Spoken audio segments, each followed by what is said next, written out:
Hello everyone, কেমন আছো তোমরা সবাই? দেখো আজকে আমি একটা চিকেনের রেসিপি তোমাদের সাথে শেয়ার করব। তেলটা কড়াইয়ে দিয়ে দিয়েছি, তেলটা গরম হচ্ছে। তো চিকেনটা আমি সবসময় ভেজেই রান্না করি।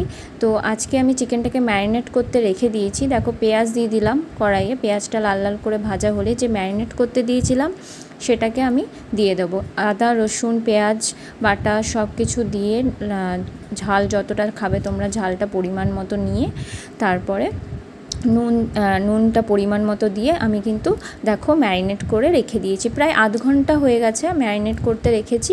এরপর আমি পেঁয়াজটা লাল করে ভাজা হয়ে গেলেই আমি চিকেনটা কিন্তু কড়াইয়ে ছেড়ে দেবো। তো তোমরা কেমন করে চিকেন বানাও আমাকে অবশ্যই কমেন্টস করে জানিও। আর দেখো আমার রেসিপিটা আমার তো খুব ভালো লেগেছে খেয়ে, এরকমভাবে বানিয়ে কোনো দিন আমি এরকমভাবে খাইনি। তো আমার খুব ভালো লাগলো, একটা নতুন পদ্ধতিতে বানানোর চেষ্টা করলাম। তো দেখো পেঁয়াজটা প্রায় লাল লাল করে ভাজা হয়েই গেছে। তো এবার কিন্তু আমি চিকেনটাকে ছেড়ে দেবো, চিকেনটা যেটা ম্যারিনেট করে রেখেছিলাম। তো চিকেনটাকে দেখো ছেড়ে দিচ্ছি কড়াইয়ে। তো তোমরা কেমন করে চিকেন বানাও? আমি খুব একটা রান্না জানি না, তো একবার চেষ্টা করলাম এইভাবে বানিয়ে। তো তোমরা জানিও যে কেমন করে তোমরা চিকেন বানাও। তো আমি সেইভাবে চেষ্টা করব বানানোর, একবার ট্রাই করব, তো তোমাদের সাথেও সেটা শেয়ার করব। দেখো চিকেনটাকে আমি ছেড়ে দিয়েছি কড়াইয়ে। এরপর এটাকে ভালো করে কষিয়ে নেব। আমি কিন্তু এটা কষাই করব। আমার কষা খেতে খুব ভালো লাগে, চিকেন হোক মাটন হোক আমার কিন্তু কষা খেতেই ভালো লাগে। তোমাদের কি ভালো লাগে আমাকে কিন্তু কমেন্টস করে জানিও একটু। আর দেখো চিকেনটাকে আমি নেড়ে চাড়ে নিচ্ছি ভালো করে, মশলাটাকে মাখিয়ে টাকিয়ে নিয়েছিলাম। এবার চিকেনটাকে আমি কিছুক্ষণ ছেড়ে দিয়েছিলাম, তারপর দেখো কি সুন্দর জল বেরিয়ে গেছে চিকেন থেকে। তো জলটা বেরিয়ে গেছে, আরেকবার একটু নেড়ে চাড়ে নিচ্ছি।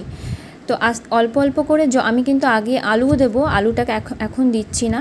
দেখো চিকেন লেগ পিসটা, আমার যা লাগে না চিকেন লেগ পিস খেতে, তোমাদের কেমন লাগে বলো? আমি তো আগে চিকেন লেগ পিসটাই নিই। তারপরে আমি তো আগেই বলে দিই যে মা আমাকে কিন্তু চিকেন লেগ পিসটাই দেবে, তারপরে তুমি আমাকে আর কিছু না দিও, চিকেন লেগ পিস কিন্তু আমি খাবো, আমার খুব ভালো লাগে চিকেন লেগ পিস। তখন জল বেরিয়ে গেছে, আমি কিন্তু জল এক ফোঁটাও এখনও দিইনি। দেখো পুরো কষে গেছে, কষা কষা হয়ে গেছে। তো আরেকবার একটু নেড়ে চাড়ে নিচ্ছি ভালো করে মশলাটাকে। তারপরে আমি আরেকটু জল দেব, জল দিয়ে আস্তে আস্তে কষাবো এই জিনিসটাকে, যাতে একটু সেদ্ধটা ভালো হয়। দেখো আলুটা আমি কিন্তু ভেজে রেখে দিয়েছি, আলুটা এখন দেব না, আলুটা দিলে জলটা তো পুরো টেনে নেবে, জল দেবো আমি যেহেতু। তো আমি পরে আমি আলুটা দেবো। দেখো জল দিয়ে নিলাম, জল দিয়ে ভালো করে কষিয়ে নিচ্ছি, গ্যাসটাকে একটু বাড়িয়ে দিলাম যাতে একটু ফোটে তাড়াতাড়ি সেদ্ধ হয়।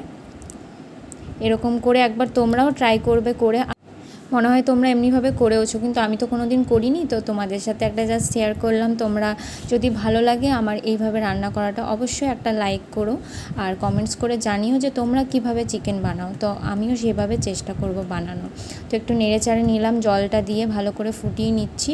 দেখো প্রায় কষেই গেছে। এবার আমি লাস্টে আলুটা দেব, আলুটা দিয়ে আরেকবার কষিয়ে নেব।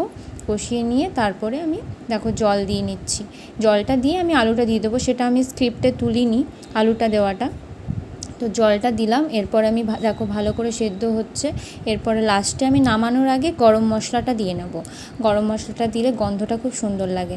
তো আমি চিকেন মশলা খাই না, তো গরম মশলাটাই আমার ভালো লাগে, তো গরম মশলাটাই দিই।